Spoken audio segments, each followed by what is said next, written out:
Gaw Marto, naguba man ganitong 10 kilowatts, nya imo na hinuon pulihan og 6 kilowatt. Explain ko no bigaw. Short reply lang. Ingon ani ni siya gaw. Usa ta magpa-install og solar, kinahanglan ma-identify nato kung unsa nga appliances ang atong gamitan. So, mauna siya sa mga installer og solar kay balo ani. Usa na sila ma-identify kung unsa nga klase nga inverter ang ibutang diha. Kinahanglan i-site visit or ocular visit. Diha nimo makalculate kung unsa nga klase og pila nga capacity sa inverter ang imong ibutang sa imong solar setup, no? Dili na kapatuyangan. Mao nang i-site visit kay tan-awon dito unsa nga appliances ug pila ka watts, pila ang iyahang kiniang unsa nga mga appliances nga naay starting surge current, daghan kayo dapat i-consider. Diha nimo ma-identify kung kaya ra ba ana nga inverter. So kung kaya ana nga inverter sa 6 kilowatt nga atong ipuli, okay ra kay na.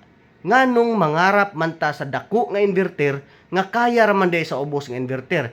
Ingon ani ang dakong reason.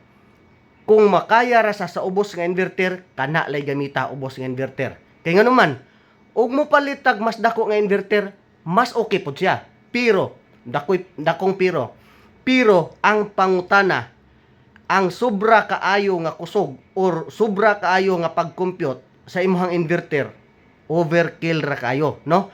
Ang pangutana, asa nimo gamiton ang sobra aton nga kusog? Useless, di ba?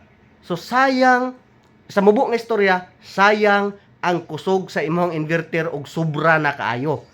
Mas okay man ang sobra, pero ayaw lang pog pasubrahi og maayo. Kay ngano man, useless.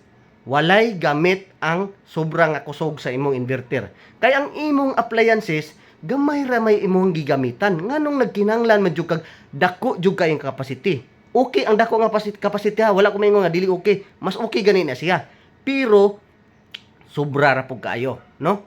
Dayon diha na mosulod ang imuhang impact sa imuhang pinansyal. Kay ngano man, kung ubos nga klase sa inverter, ubos nga capacity, ubos-ubos pod ang pinansyal. So kung taas-taas ang capacity sa inverter, taas pod ang pinansyal nga imong magasto.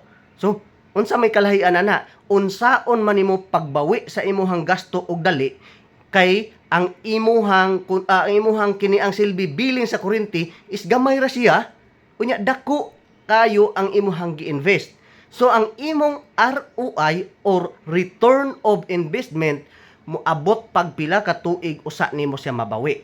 No, di ba? Mao na siyang ang pag-calculate or pag-site visit, pag-ocular visit, importante kayo na sa mo install. Kaya nga diha niya ma-identify unsa pay angay ipuno, unsa pay angay i-plaster diri dapita, didto na isuwat sa costing.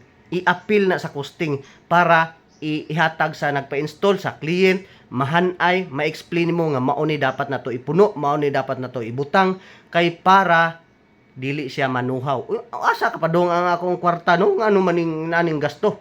So dapat nakalist tanan kung unsay gamitan sa kwarta. Mao na siya ang gamit sa site visit. Didto i-calculate pod kung pila ka watts or pila ka kilowatt ang imuhang konsumo, didto na naibangga kung unsa nga klase nga solar setup ang imuhang i-setup.